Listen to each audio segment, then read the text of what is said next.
All right. So we got Miss Robinson. How are you? Oh, wait a minute. Huh? I am wonderful. Thank You're you looking so much. fabulous this evening. So we're doing the red carpet stuff, and I'm the roving reporter for the Carpet Song contest tonight. So I wanted to take some time and talk to you and tell us more about what you do. You're so amazing, so fascinating. So how do you feel about the event tonight? Well, I think it's a wonderful, wonderful event. I mean, they're honoring songwriters, which is something that has not actually been done. Most of the time, there have been songwriters that have been honored, but it's usually through ASCAP or BMI. But for these songwriters to get an opportunity to, show up some of their talents in a different way, it's a great thing. What was the most challenging thing about songwriting? Well, I would say I don't have the most songs under my particular name as far as a songwriter. I am an ASCAP member, but I have only a few songs. But now my ex-husband has many under his. Yes, absolutely. Working with that, I'm sure, was a challenge. And so the audience knows exactly, tell us exactly so they know exactly who I'm speaking with. Well, you're talking about Smokey Robinson or someone else?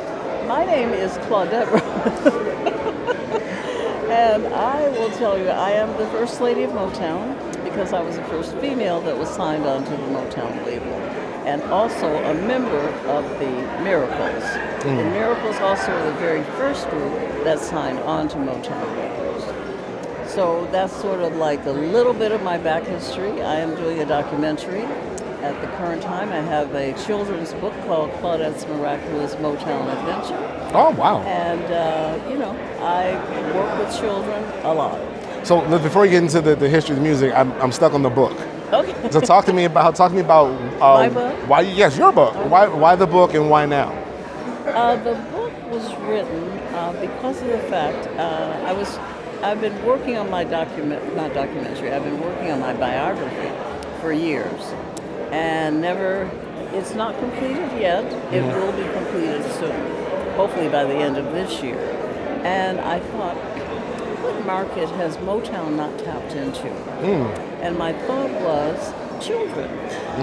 I have grandchildren, and many times they don't know, my grandchildren do, but many of their friends don't have a clue about some of the artists that are with, Motown.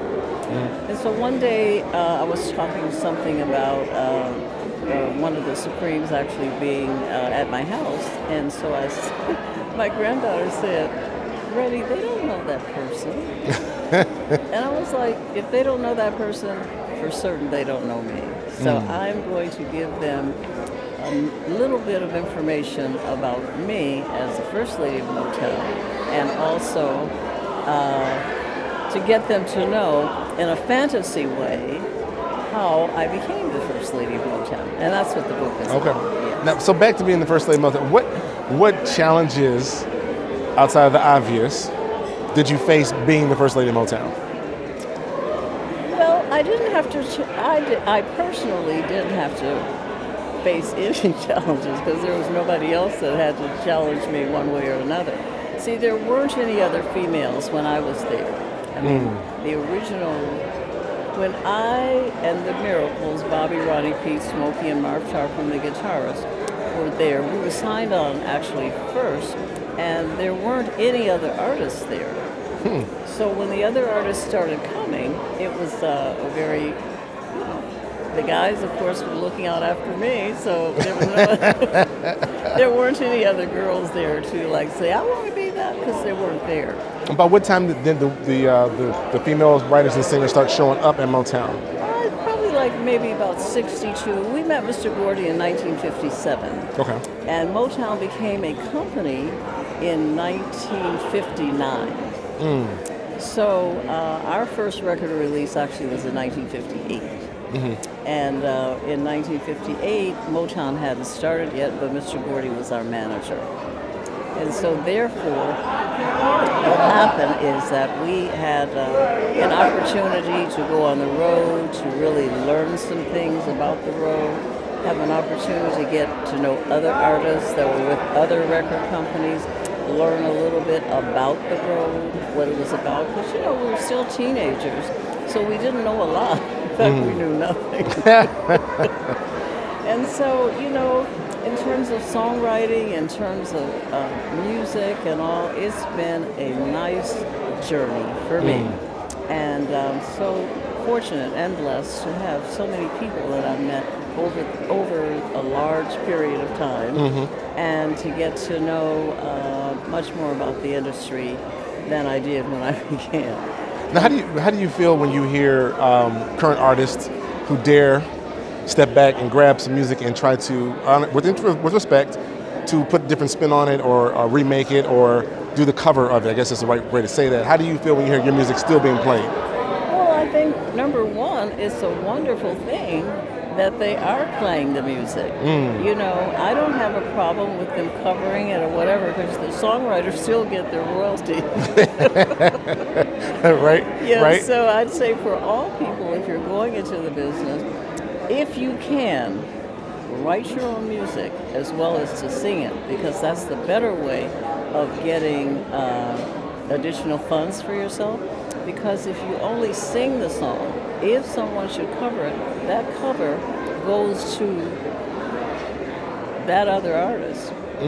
In terms of the royalties go to the writer. The writer owns the songs. And I think many times people say, I sing that, I'm on that. But you're not on that record. And so therefore, you don't get paid, but the writer always gets paid. You know what, I think that's something, again, this is why we're doing the contest, right?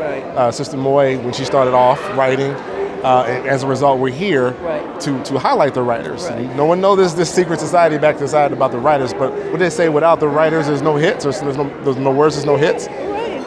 That is correct, because you got to have lyrics for every song. I mean, unless you're just a musician only, and if you're a musician only, then that's a different take on what happens with the music, because those people also get royalties for writing the music. Right. So it's not difficult to understand if you just really understand the fact that the writer always gets paid. And the publisher always gets paid. They all get paid. So as we wrap this down, I don't want to hold you too long. Tell me your most favorite song of all your whole catalog. What is your most favorite song, and why? Well, my favorite song for me, as far as the Miracles go, is a song called More Love. More Love was written especially for me. I unfortunately had several miscarriages, and Smokey was writing that song, if you hear the lyrics, More Love, to kind of let me know that it was important that I was still here, even though the other ones didn't make it. So it's precious and dear to my heart, and I love the way the Miracles sang it. And I was on it as well. I was on every song that the Miracles ever recorded. So I never missed out, even though I stopped performing live. I stopped performing live in 1965. Really? It's been since 65? I stopped performing in 65. Wow.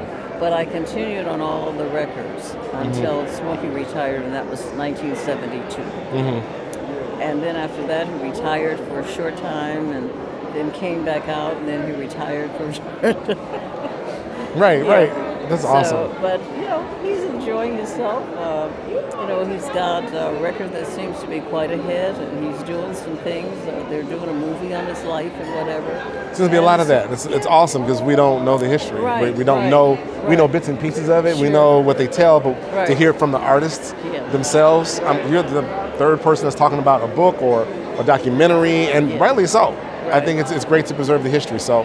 Well, the history needs to be preserved, because unfortunately we can't live forever.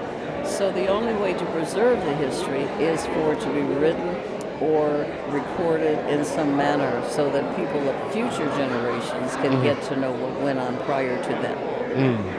Well, Ms. Robinson, thank you for your time. It's going to be a lovely night tonight, thank you for coming to chat with us. Oh, thank you so much. Thanks for having me, and I'm very happy to be here tonight, and so happy for Celeste. Yes. It's amazing. It's a good show. Thank you. Thank you. God bless you. God bless you.